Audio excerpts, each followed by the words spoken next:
Bonjour à tous, envie d'être déstabilisé et de se perdre dans l'espace de l'art optique? Bienvenue à la Fondation Vasarely qui accueille chaque année plus de 100 000 visiteurs. Suivez-nous pour en savoir un peu plus. La Fondation Vasarely, inaugurée en 1976 et classée monument historique, a été le fruit entre un accord urbain politique et culturel.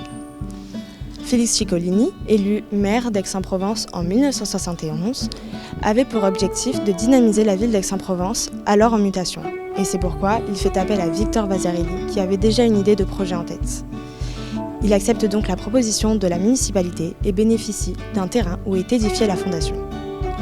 La fondation, à l'origine d'une nouvelle tendance artistique qui est l'art optique, voit le jour au début des années 70. Elle est conçue à l'époque comme une exposition futuriste, mais aussi vouée à la recherche de découverte et de création. Vasarely opte pour sa fondation l'intégration des arts plastiques dans l'architecture et l'urbanisme.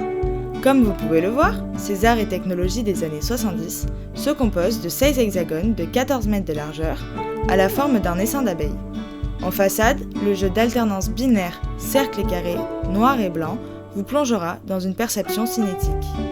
Au cœur du quartier aixois du Jas de Bouffan, venez découvrir les expositions permanentes et selon les périodes, les expositions temporaires, toutes plus surprenantes les unes que les autres.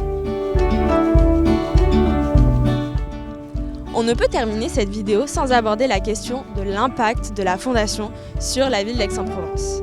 Initialement repliée sur son passé et ses traditions, elle est aujourd'hui beaucoup plus ouverte au monde des activités industrielles et commerciales. Reconnue comme musée de France depuis 2020, cette fondation dynamise et offre une ouverture culturelle à la ville. Alors venez la découvrir!